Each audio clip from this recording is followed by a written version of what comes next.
Son las 6. Onda Capital, 95.1. Comienza Redes Dice, un programa realizado por la Asociación Redes, que abordará periódicamente el mundo de la educación de forma independiente y crítica.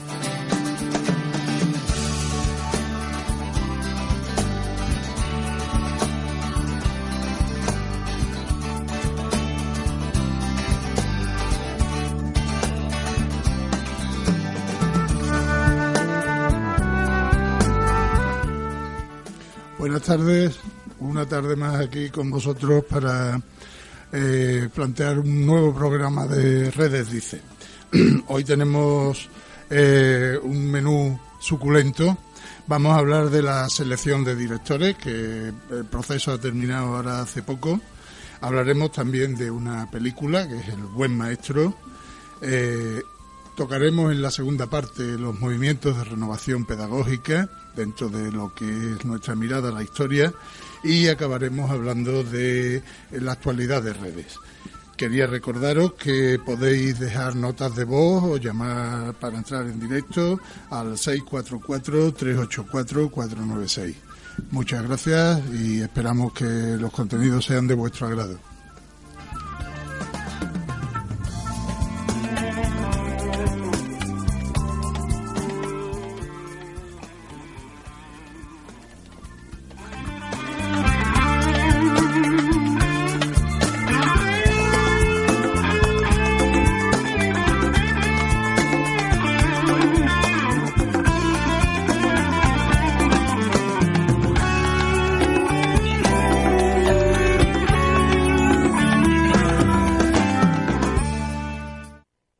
Contacta con Redes a través de las diferentes vías. WhatsApp 644-384-496. Email asociacionredesevilla@gmail.com. Facebook asociación.redes. Twitter @asociacionredes. Y web redeseducación.net. Comentarios de redes a noticias de actualidad educativa.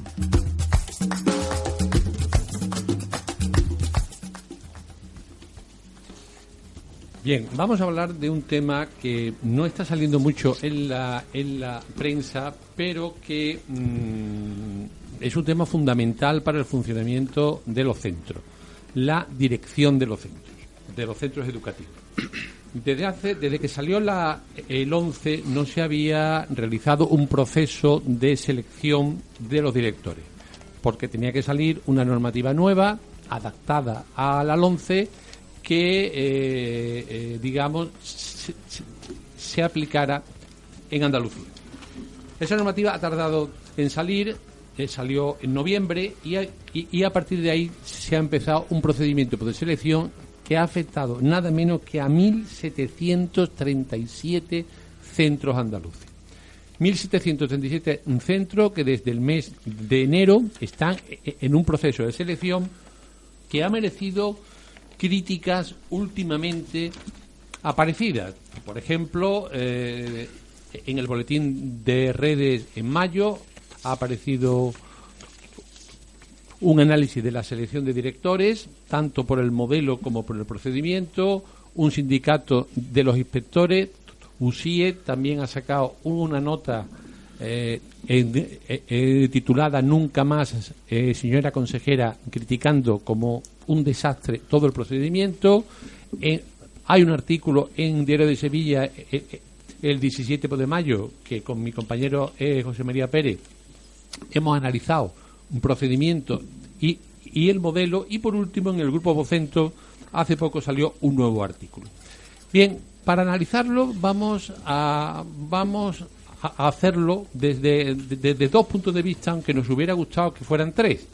Vamos a hablar con un director que ha padecido el proceso, vamos a hablar con el vicepresidente de USIE en Andalucía, Manuel López Navarro, inspector en Cádiz, y hemos querido también que estuviera la voz de la administración, que nos parecía elemental. Nos hemos puesto en contacto con la dirección general correspondiente y nos han comunicado que como el proceso está terminando, pero no ha terminado todavía, declinaban hacer intervenciones o o cualquier tipo de comentario. Invitados estaban. Vamos a empezar por cómo lo ha vivido un director podapié en una entrevista que nos concedió hace unos días. Es Manuel Ramírez, director del Colegio Clara Campoamor en Bormujos.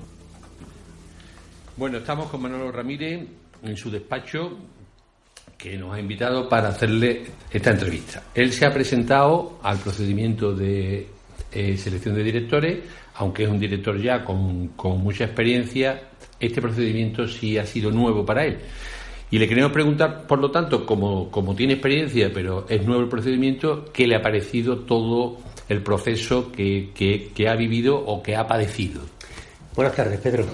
Pues bueno, pues en cuanto al proceso, entiendo que, bajo mi punto de vista, hay dos palabras que lo califican, que es tarde y mal, bajo mi punto de vista.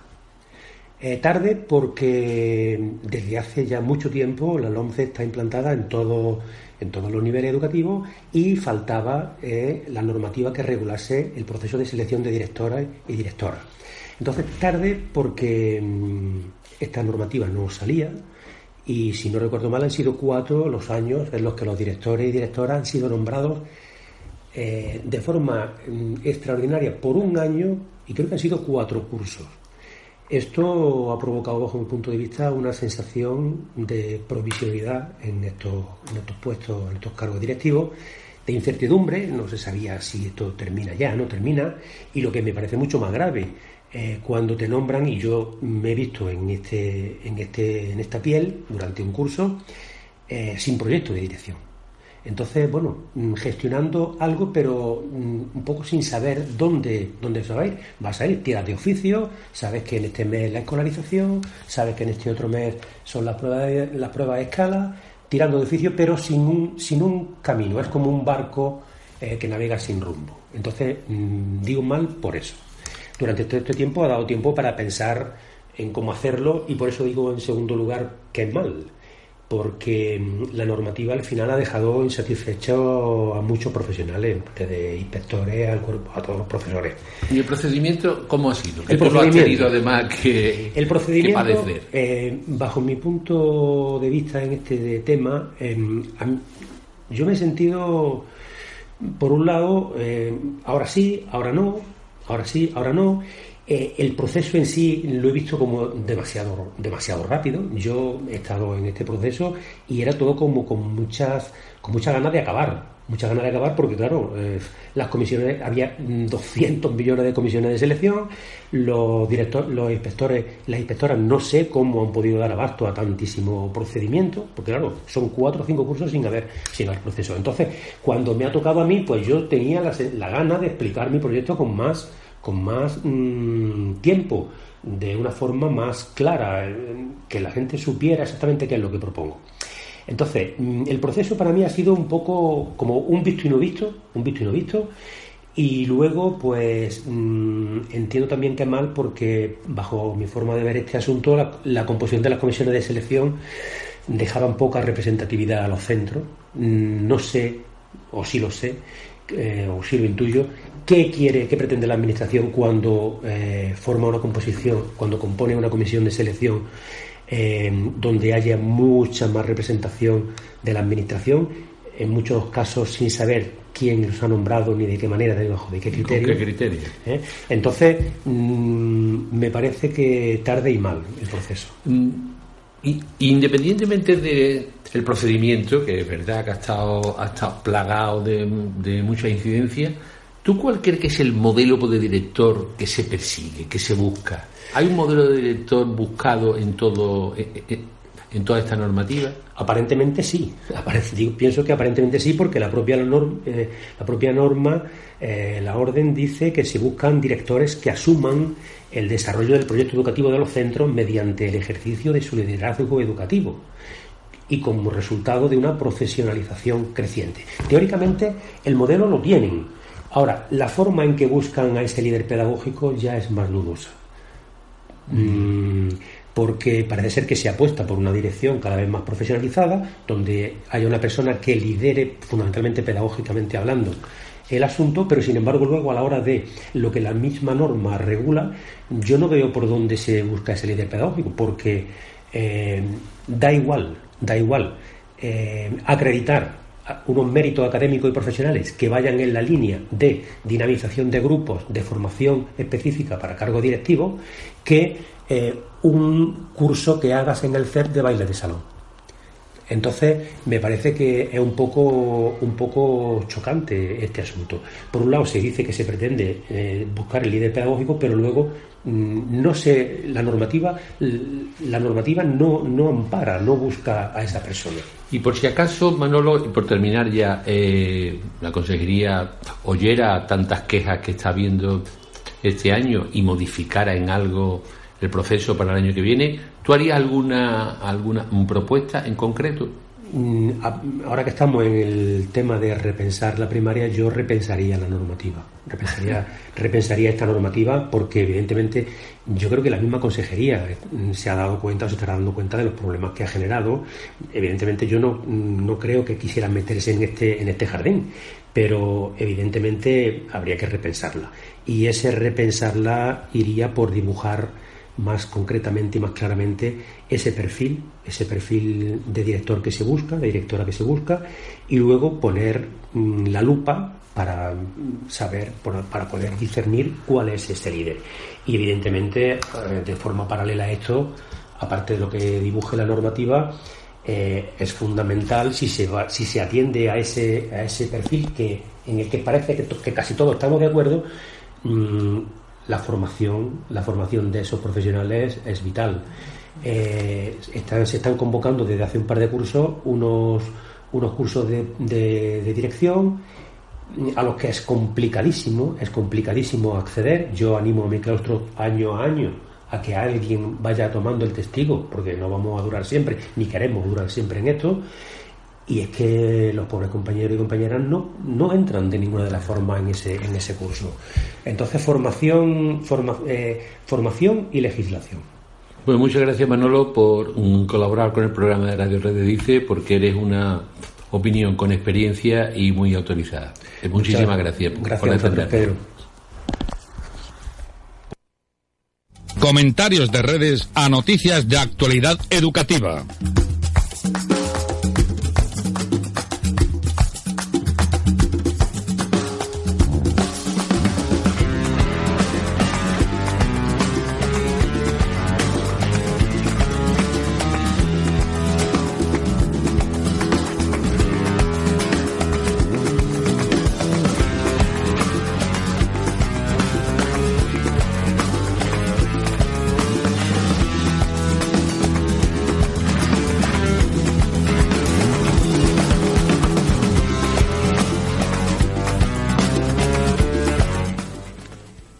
Bien, vamos a una segunda perspectiva muy autorizada también por parte de los inspectores de educación, que han tenido un papel importante y también problemático en todo este tema. Vamos a hablar con Manuel López Navarro, inspector de Cádiz y vicepresidente de USIA Andalucía, que sacó una nota enormemente crítica al respecto. Hola, Manolo. Hola, buenas tardes, Pedro. Hola, buenas tardes, ¿qué tal? Mira, USIE se ha posicionado muy claramente contra este procedimiento de selección en artículos de el propio presidente de USIE en Andalucía y en notas de prensa. ¿Cuáles son vuestros argumentos para esta crítica a todo el procedimiento de selección? Bien, si te parece, yo empezaría por decir que nos hemos posicionado en contra del desarrollo del procedimiento concreto que se ha hecho, fundamentalmente porque hay que destacar que es un proceso importante. Poner al frente de los centros educativos públicos a las personas que van a dirigirlo y liderarlo en todos los aspectos de funcionamiento pedagógico, gestión y demás, es muy importante. Y además, en este caso, ya se ha dicho ahí anteriormente, pero hay que remarcarlo, tiene mucha envergadura, puesto que es casi el 70% de los centros educativos públicos los que están afectados. Hay también otra cuestión quizás personal. Se dilucida el futuro profesional de muchas personas que quieren, en principio, pues dar un salto a la función directiva, y que, bueno, que lo hagamos bien es importante. Por tanto, es importante por la envergadura, por lo que supone de colocar a personas y hasta por las mismas personas, ¿no? Esto debe hacerse bien. Debe hacerse bien porque estamos en el siglo XXI, creemos que en una sociedad desarrollada, y desde luego tienen que hacerse los procesos con calidad y con rigor técnico. Y eso exige planificación y organización. Y no las ha habido. Ese sería un poco el resumen de por qué nosotros somos críticos con todo el procedimiento, el desarrollo de este procedimiento. Bien, mira, te van a hacer también unas preguntas nuestros compañeros de redes al respecto. Hola, Manolo. Mira, hola, bueno. Has aclarado que la crítica fundamental es al desarrollo, a la gestión, a la puesta en práctica de este proceso. Pero detrás de este proceso habría que suponer que hay un modelo de dirección. ¿A ese modelo le tenéis que hacer alguna crítica? Sí, fundamentalmente hay que dejar sentado antes que los inspectores no diseñamos el sistema o el modelo y por tanto no lo establecemos, sino que lo aplicamos. Ahora estamos, digamos, en lo que es un sistema que ya está publicado. Evidentemente, como UCIE no lo compartimos, y personalmente yo podría casi una enmienda a la totalidad, pero no estamos ahora fundamentalmente en lo que ya se ha decidido y está en boga querer, digamos, cambiarlo. Estamos en que se haga bien. Este es el modelo que los legítimos representantes han aprobado y han publicado, de acuerdo, pero vamos a hacerlo bien. Por eso digo que en este momento, quiero decir, opinando, tenemos desde luego ideas bastante diferentes a lo que es este sistema de dirección. Bueno, pero fundamentalmente es aplicarlo.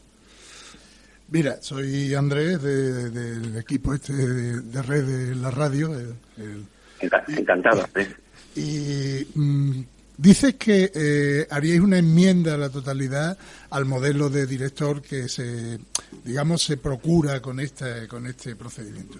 ¿Cuál sería la propuesta de UCIE respecto a la dirección de los centros, siendo como es un factor clave para la vida escolar, para la vida educativa, para el desarrollo de la educación en los centros? Bien, yendo al fondo, entonces, que no es ya el procedimiento concreto, sino el fondo, creemos en UCIE que el modelo de dirección debe profesionalizarse hasta ir a un cuerpo o una condición de director que evidentemente represente a la administración, sin dejar de ser docente, evidentemente, pero desligada por completo de lo que es, en principio, una elección o en algún lado lo hemos dicho también, no debe ser rehén del claustro el director, y actualmente con el sistema y con la valoración que hay al final hay bastante de que los directores sean rehenes de otros intereses que no son solamente el liderazgo pedagógico y de gestión que debe llevar a cabo para que el centro educativo tenga calidad y la formación de los alumnos sea la más adecuada. Por eso Manolo, hablaba. Sí. Sí, termina. No, decía que fundamentalmente por eso pensamos que este modelo de dirección no va a cumplir los objetivos de llevar a cabo, digamos, ese liderazgo pedagógico, porque está muy condicionado.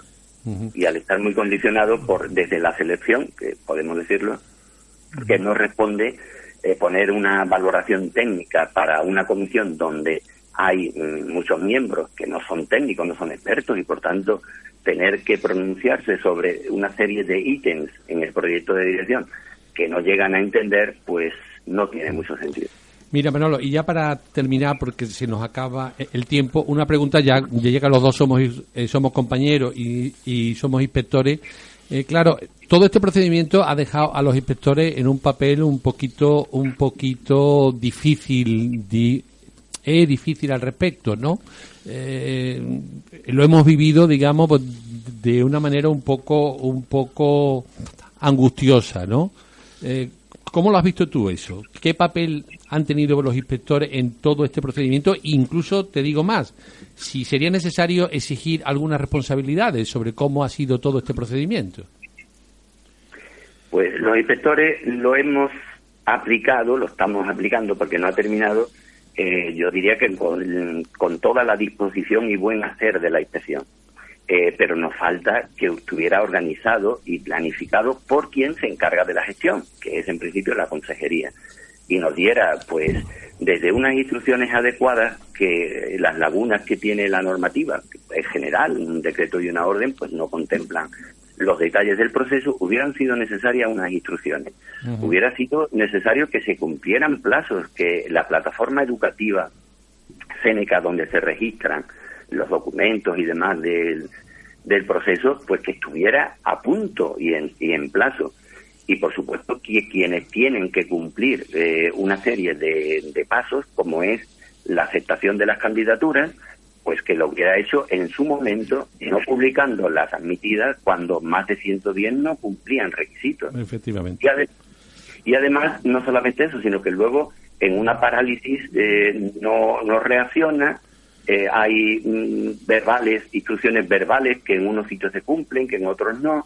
A nosotros esto nos ha llevado a confusión, a incertidumbre, y que lo peor de todo, nosotros hemos podido transmitirla también por inseguridad jurídica a los candidatos y a los miembros de las comisiones, a los que no podíamos darle, digamos, una certeza, porque quienes tenían que respaldar el proceso en la consejería, fundamentalmente dos direcciones generales, la de gestión de recursos humanos y la de ordenación educativa, pues no han cumplido con lo que era su misión en el proceso.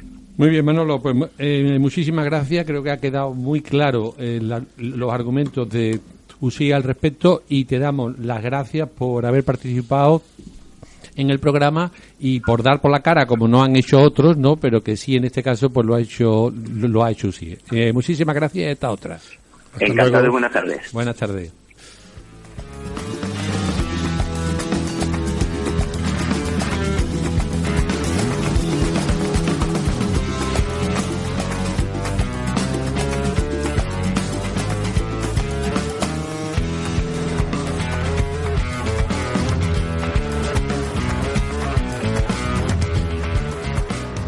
Leer, mirar, escuchar, sugerencias de Redes Dice para la reflexión y el debate sobre la educación.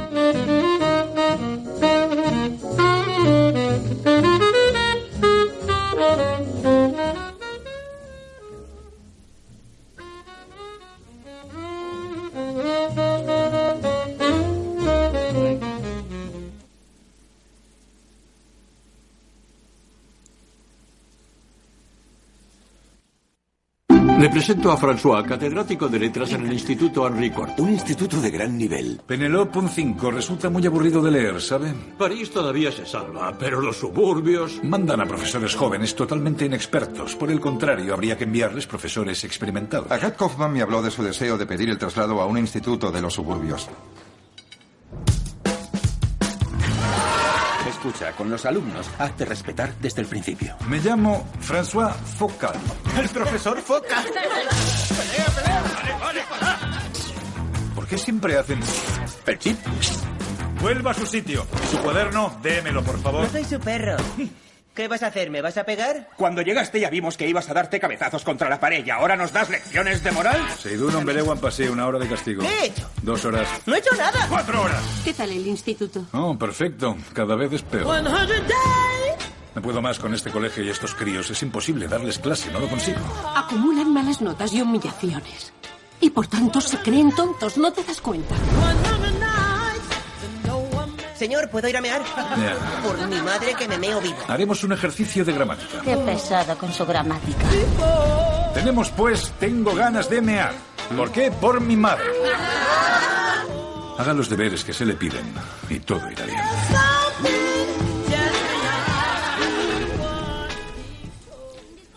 Lo que acaban de escuchar es un pequeño tráiler de una película reciente del año 2017, francesa, que se ha editado aquí en España y se ha proyectado con el nombre del Buen Maestro.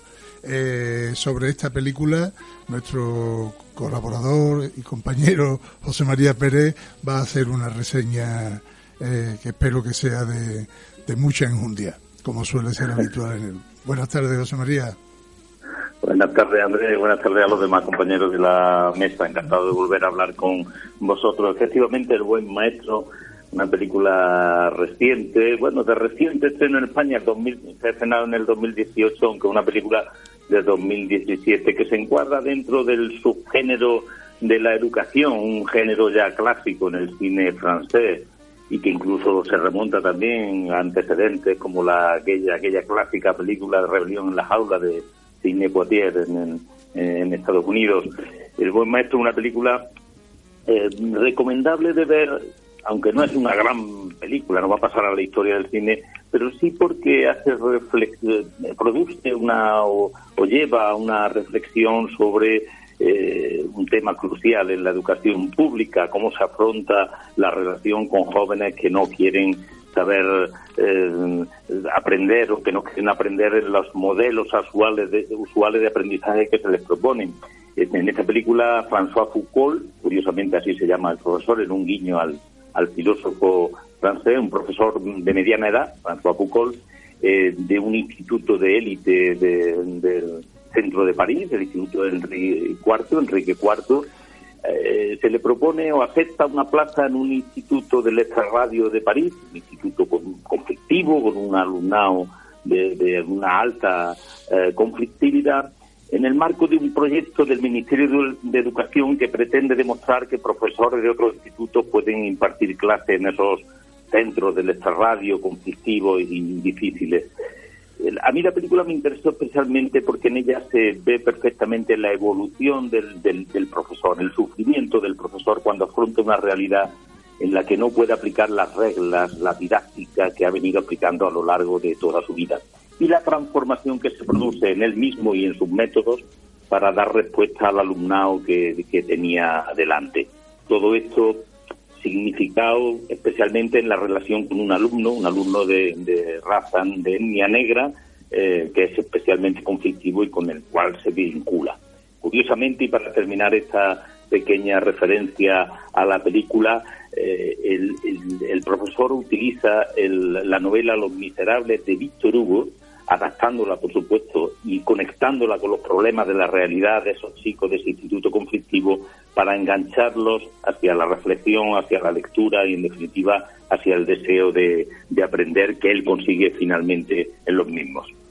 Muy bien, José María, pues muchísimas gracias y esperemos que la película sea también del agrado de la gente, aunque, como tú has dicho civilinamente, ha sacrificado un poco la forma por modo del contenido. Muchas gracias. Totalmente. De nuevo, José María. Ha sido un placer tenerte una nueva tarde aquí con nosotros. Hasta la próxima. Hasta luego, José María. Muchísimo ánimo. Hasta luego. Adiós.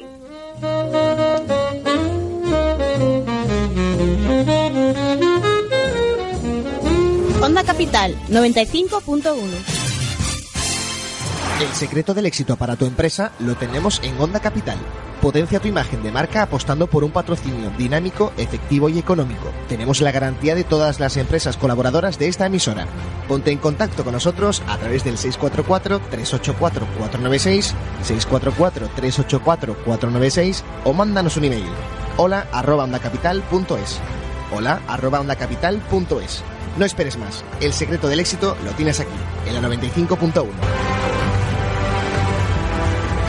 La siguiente información de Onda Capital está patrocinada por Clínica Dental Delgado y Peña.es. El hecho de que las caries de los dientes de leche no afecten a los definitivos es una falsa creencia que ha sido responsable de graves problemas en la dentición definitiva. Es lo que puede pasar si tenemos una caries en un diente de leche y lo perdemos, ya que conllevaría problemas de espacio que luego habrá que solucionar con ortodoncia. Por lo tanto, el tratar dientes de leche puede prevenir que el día de mañana el niño tenga mala oclusión. Recuerda que esta información ha sido patrocinada por Clínica Dental Delgado y Peña.es. Sonríe de verdad. Al acabar la temporada de invierno, es necesario limpiar mantas, edredones y cubrecamas y guardarlas en el armario debidamente protegidas del polvo y los insectos. Consejo patrocinado por Tintorería Elena. Los remedios.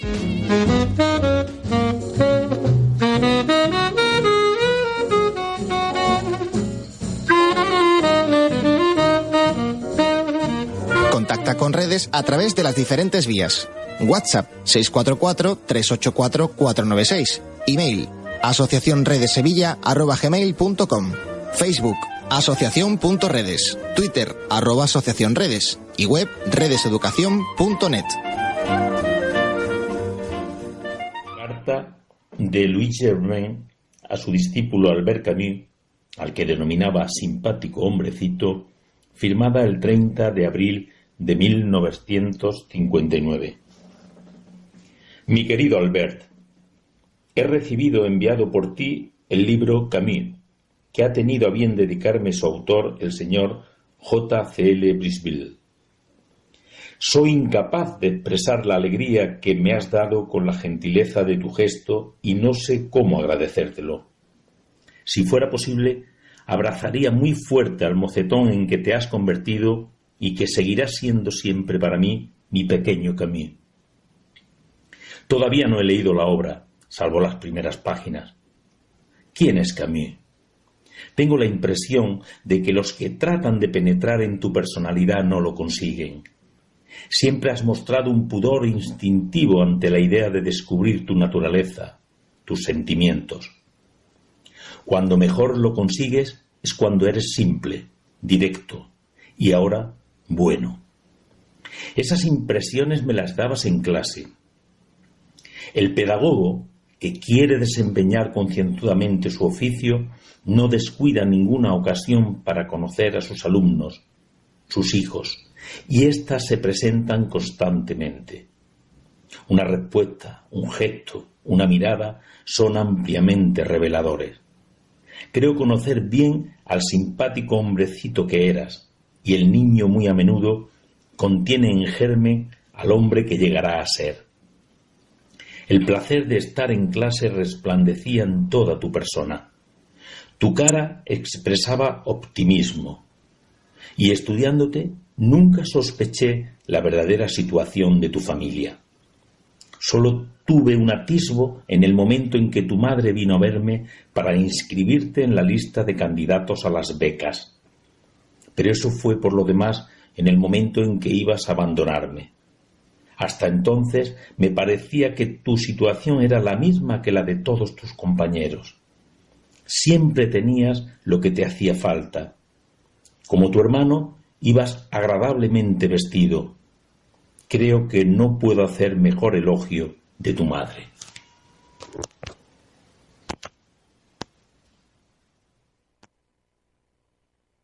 Una mirada a la historia, una mirada abierta y conmovedora a la historia de la educación, para entender el presente, para pensar alto y actuar bajo.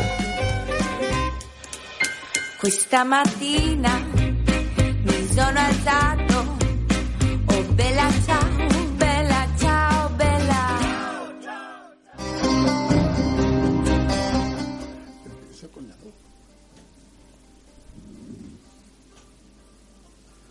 Hola, dentro del epígrafe Miradas a la Historia, en el programa Redes Dice, hoy vamos a hablar de los movimientos de renovación pedagógica, fenómeno que tuvo bastante importancia en los años 70 y 80 del pasado siglo. Y para hablar de ello, pues vamos a contar con dos personas que han estado implicadas en sus procesos en distintos ámbitos. Por un lado, Rafael Moreno Hernández, con el que hablaremos en un rato, y Alfredo Infante, con el que contactamos en primer lugar. Alfredo Infante es maestro de primaria y secundaria de Jaén, jubilado aunque activo en tareas político-sociales. Y él está con nosotros por haber sido durante 2 años coordinador de la Federación Andaluza de Movimientos de Renovación Pedagógica y representante de esta en la Confederación Estatal de Movimientos de Renovación Pedagógica. Hola Alfredo, buenas tardes. Hola, buenas tardes. ¿Qué tal?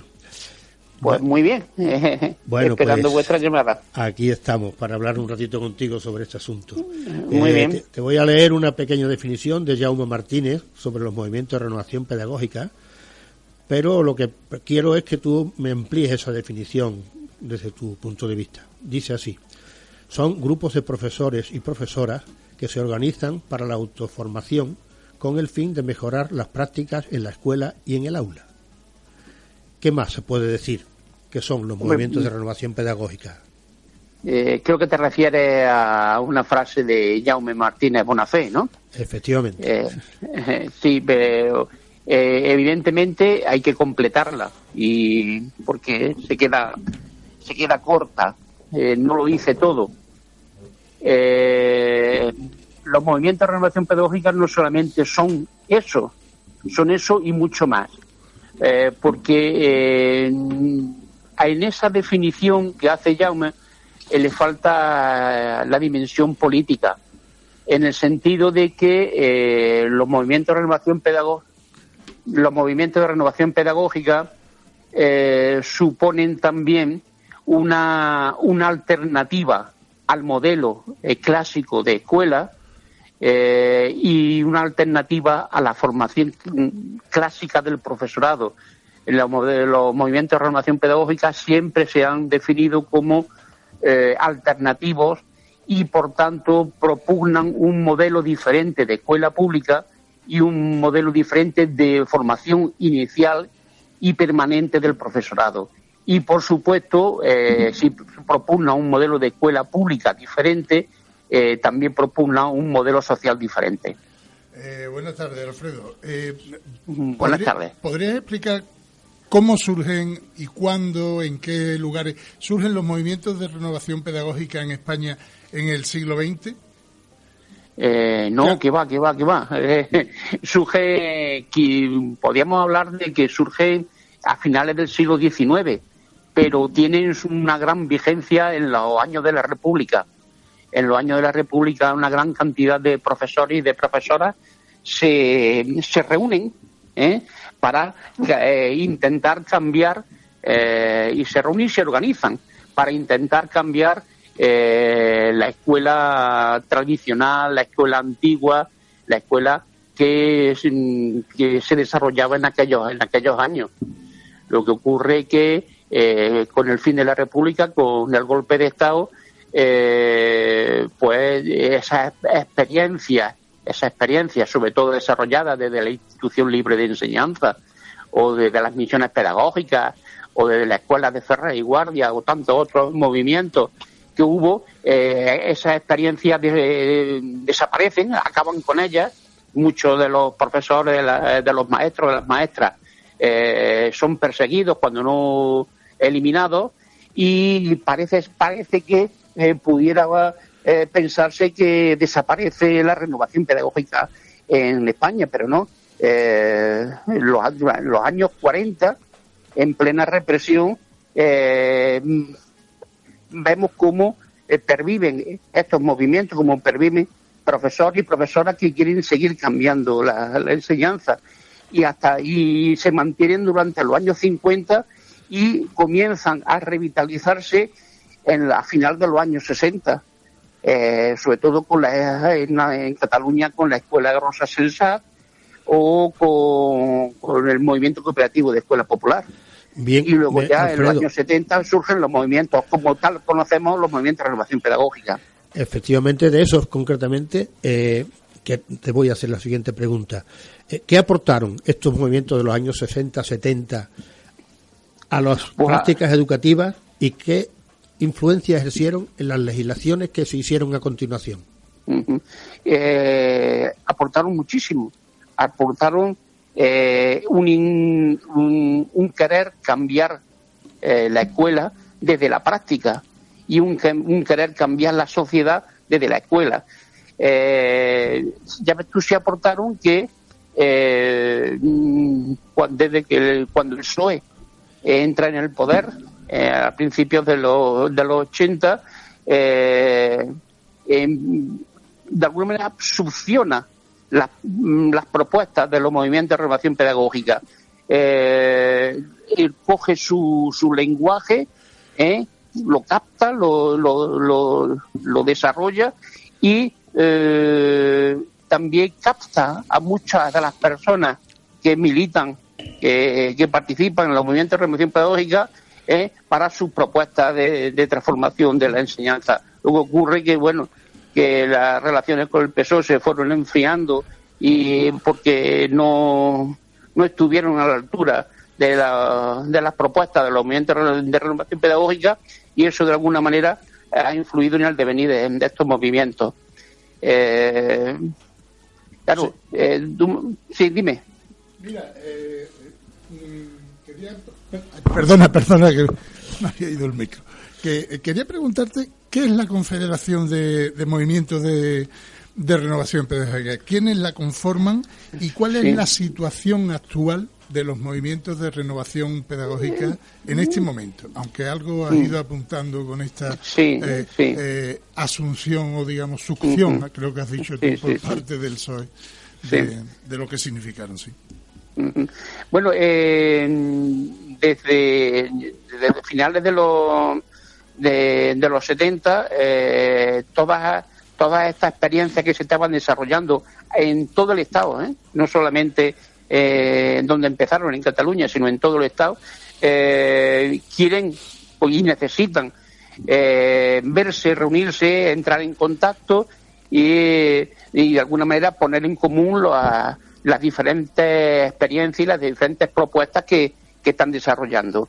Eso se va gestando diferentes encuentros, diferentes reuniones que se tienen en diferentes localidades, en diferentes ciudades, y cristalizan en un momento determinado en la Confederación, todo a los principios del 80. Se empiezan a tener ya encuentros oficiales, hasta este año, en enero, que se tuvo el 30 encuentros, se ha tenido en Barcelona, y se ha tenido 4 congresos a nivel de todo el Estado. Y Alfredo, dime. Sí, Alfredo, soy Pedro García, encantado de saludarte. Hola, igualmente. Mira, como última pregunta también, porque tenemos a Rafael Moreno también esperando, y por aterrizar aquí en Andalucía y hacer un poquito de Pepito Grillo. A mí me da la impresión que los movimientos de renovación pedagógica en Andalucía tienen como 3 características que estoy observando. Una de desierto. Parece que vivimos en un poquito de desierto en el tema de la innovación pedagógica. Otra de cierta fagocitación de la innovación por parte de la administración a través de los CEP. Y también me da la impresión que cada red, sobre todo redes privadas, fundaciones, órdenes religiosas, se está fabricando su propia formación, ¿no? Hay como redes paralelas. ¿Tú estás de acuerdo en este panorama que te describo? Sí. Vamos a empezar por el principio, por el desierto. Efectivamente, actualmente creo que la renovación pedagógica en nuestro territorio andaluz pasa por un desierto. Tuvo su riqueza, tuvo su esplendor, tuvo su florecimiento en los años 80. La Federación Andaluza de Movimientos de Renovación Pedagógica tenía un gran prestigio dentro de la Confederación Estatal, no solo prestigio por su propuesta y por su trabajo, sino también por sus formas de desarrollar el modelo de escuela pública que propugnábamos, ¿no? Entonces se nos tenía una consideración bastante alta. Ocurre que viene el siguiente periodo, que es el de la fagotización. El Partido Socialista, cuando alcanza el poder, monta los centros de profesorado y monta los seminarios permanentes, y muchos de los profesores y muchas de las profesoras que militábamos en la renovación pedagógica pasan a formar parte de las instituciones. Exacto. Y eso debilita a los movimientos.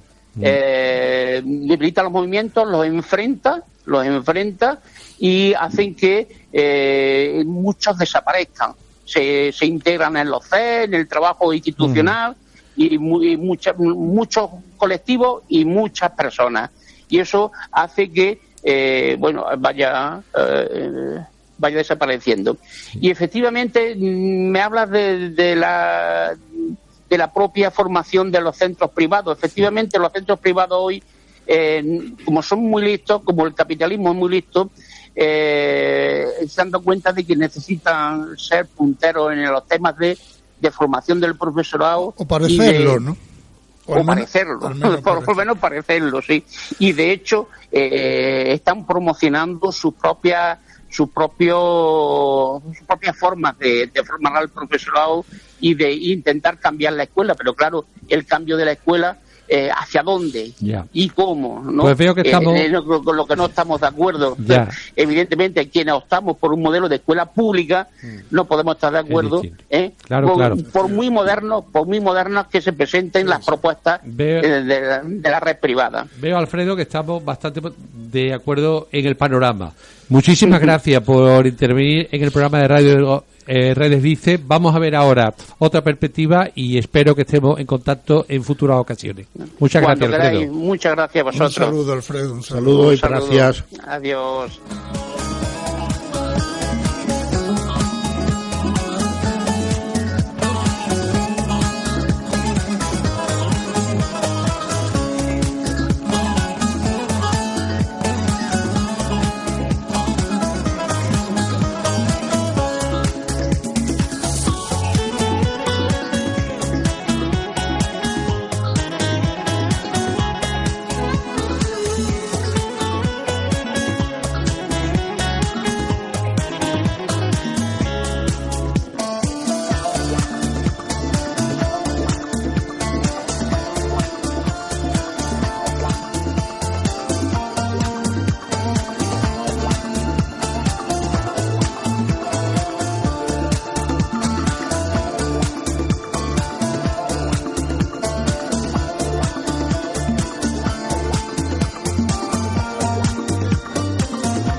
Bien, nuestra segunda persona interviniente en este tema es Rafael Moreno Hernández. También es maestro de primaria en Sevilla, aunque ahora vive en Málaga. Está jubilado de la enseñanza y se ha dedicado desde el año 86 al mundo de las cooperativas de enseñanza, siendo en los últimos años director de ACES Andalucía. Pero él está aquí porque estuvo implicado directamente en la puesta en marcha de proyectos pedagógicos de renovación pedagógica, en contacto con Rosa Sensat, con el movimiento Freinet. Estuvo implicado en la puesta en marcha de semanas pedagógicas del Aljarafe y posteriores escuelas de verano, y en la creación del colectivo andaluz de pedagogía popular, del que fue coordinador general. Rafa, buenas tardes. Buenas tardes, Pepe. ¿Cómo andamos? ¿Qué tal? Pues aquí estamos, enredados. Mira, para seguir el mismo formato que hemos hecho con el compañero que hemos hablado, Alfredo Infante, te voy a leer una pequeña definición de lo que son movimientos de renovación pedagógica de María Luisa Pérez, y queremos que tú de alguna manera nos amplíes esa definición. Ella dice que son iniciativas del profesorado que pretenden cambiar una determinada situación educativa. ¿Qué más son?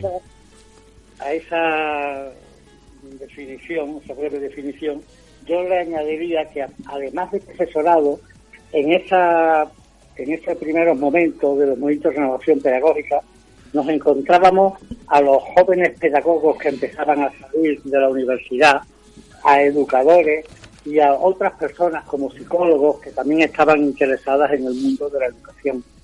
Y referente a la parte de querer cambiar una determinada situación educativa, yo creo que lo que buscábamos era un marco estable de intercambio, de cooperación, de información, de reflexión, de actualización, de formación. De alguna manera queríamos intervenir en el debate público y social que se iniciaba para mejorar la educación, porque nosotros queríamos cambiarla. Nosotros queríamos una educación de calidad para todos, entendida como un servicio público, como un derecho universal. Hola, Rafael, soy Andrés. Yo quería preguntarte cuáles fueron los movimientos de renovación pedagógica que se consolidan en Sevilla en los años 70 y 80. Pues mira, desde mi punto de vista, la renovación pedagógica en Sevilla tiene dos focos. Por una parte, tenemos el colectivo Aljarafe, del Colegio Aljarafe, un centro privado, que en Mairena del Aljarafe, que estaba buscando una línea educativa diferente a la que se hacía en otros centros. Y estábamos buscando otras pedagogías, otras metodologías que permitieran un cambio social educativo. Ellos no, nosotros, porque yo era un miembro del colectivo Algarafe, pues estuvimos organizando las primeras escuelas de verano. Y luego, en el año 73, estuvimos en la escuela de verano de Rosa Sensat, y allí Marta Mata nos animó a que para el año siguiente, en vez de ir a Barcelona a la escuela de verano, organizáramos nuestra propia escuela de verano. El otro foco de renovación pedagógica estaba en lo que entonces se llamaba ACIES, que era la Asociación para la Correspondencia y la Imprenta Escolar, que eran los grupos de movimiento cooperativo de escuela popular. Nosotros estuvimos en Valencia en el año 74 aproximadamente, conectando con esos grupos, y nos constituimos como grupo provincial de Sevilla dentro del movimiento de escuela popular. Entonces ahí fueron los dos núcleos con los que empezamos a trabajar desarrollando distintos modelos pedagógicos. Pues, ¿qué es lo que buscábamos en aquellos momentos, no? Pues buscábamos alternativas a lo tradicional. Seguíamos haciendo la escuela del siglo XIX. Las escuelas normales no nos preparaban en absoluto, nos llenaban de teoría, ¿no?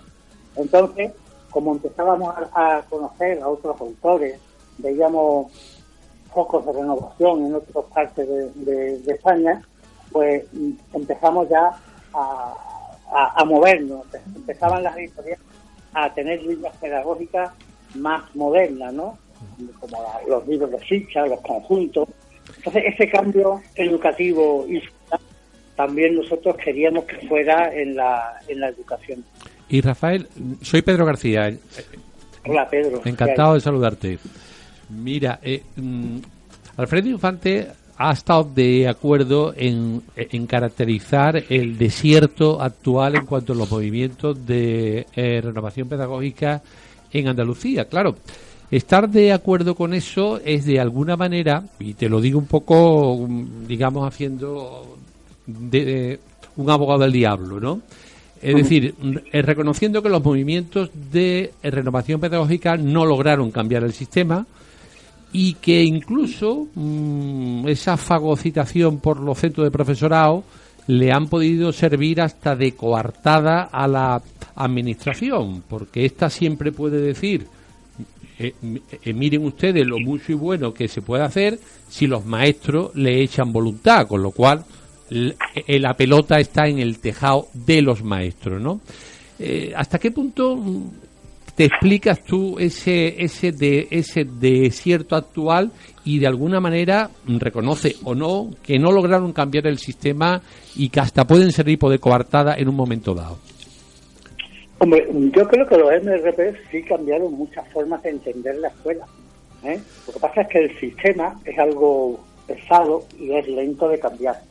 Nosotros, desde la utopía de aquel momento, queríamos hacerlo, pero desde los primeros gobiernos constitucionales, como bien habéis visto, domesticaron a estos grupos de profesores que hacían cosas, que se autoorganizaban, y a través de los centros de profesores pues fueron burocratizando la innovación. Yo creo que sí se están haciendo muchas cosas. Lo que pasa es ahora tenemos múltiples blogs de múltiples enseñantes, tenemos múltiples redes que antes eran presenciales y que ahora son virtuales. Ahora hay un gran intercambio de información. Hay una explosión de innovación. Entonces, esa es un sitio distinto donde se está realizando la renovación pedagógica, que ahora se le da fundamentalmente el nombre de innovación. Yo creo que hay más vida en las páginas web de muchísimos centros públicos y concertados y de muchas cooperativas. Hay mucha más vida de innovación que a lo mejor la que había antes de los movimientos de innovación. No sé, bien, Rafa, que se nos acaba el tiempo, hijo, lo siento. Es que esto de la radio es así indirecto. Bueno, nada más que darte las gracias por participar en el programa de Redes Dice y contar que cuentes con nosotros para cualquier asunto que consideres de interés. Muy bien. Estamos abiertos a cualquier aportación, como tú sabes. Pues gracias bien, pues, y hasta la próxima. Y espero haber comunicado algunas cosillas. Muchísimas gracias, Rafael. Un saludo, Un Rafael, abrazo. un saludo.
Bueno, tenemos un audio de algún oyente que encantado de escucharlo.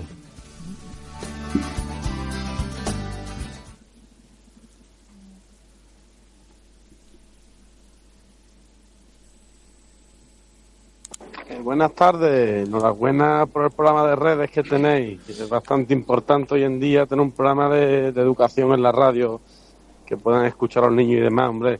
Me gustaría preguntaros qué consejo podréis darme para mi hijo. Vamos a ver, él estudia muy bien. Cuando tiene que estudiar, es constante y se pone a ello, pero cuando llega el momento que le pregunto al niño qué carrera quiere estudiar, el niño me dice que no sabe cuál coger, que está como desorientado. Entonces, claro, ¿cómo puedo yo ayudarle ante esta situación? A ver si me podéis echar una mano desde el programa. Muchas gracias y enhorabuena, un saludo. Bueno, pues la verdad que eso sería para hablar un programa completo. Le prometemos que haremos un programa sobre ese tema y de entrada lo que sí le podría decir que sobre todo haga lo que le apasione. Eso sería el consejo fundamental. Pero insisto, intentaremos hacer un programa sobre ese tema. Haciendo la salvedad de que incluso haciendo lo que le apasione y haciéndolo perfectamente, no tiene asegurado nada, ¿eh?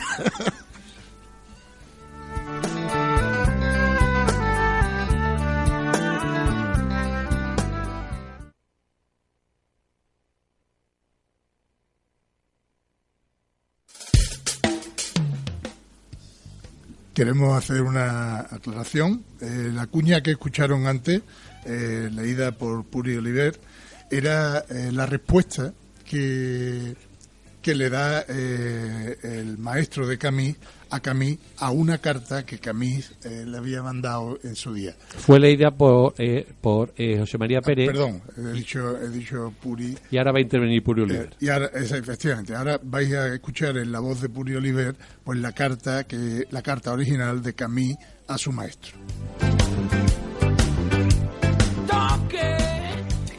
París, 19 de noviembre de 1957. Querido señor Germain, esperé a que se apagara un poco el ruido de todos estos días antes de hablarle de todo corazón. He recibido un honor demasiado grande que no he buscado ni pedido. Pero cuando supe la noticia, pensé primero en mi madre y después en usted.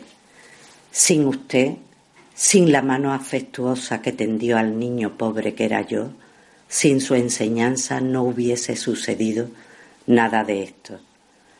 No es que dé demasiada importancia a un honor de este tipo, pero ofrece por lo menos la oportunidad de decirle lo que usted ha sido y sigue siendo para mí, y de corroborarle que sus esfuerzos, su trabajo y el corazón generoso que usted puso en ello continúan siempre vivos en uno de sus pequeños escolares que pese a los años no ha dejado de ser un alumno agradecido. Un abrazo con todas mis fuerzas, Albert Camus.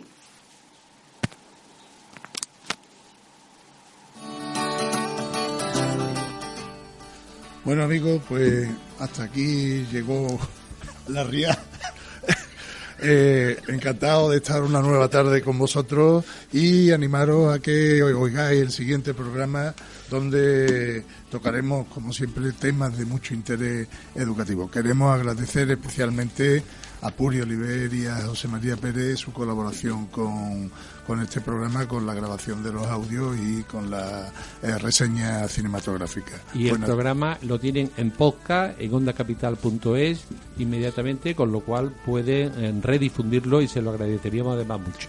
Queremos también, por último, indicarles que mañana a las 8 en Camas hay una interesante conferencia a cargo precisamente de dos inspectores, José María Pérez y Pedro García, colaboradores ambos de Redes, donde van a hablar de la educación del Estado y el estado de la educación. La entrada es libre hasta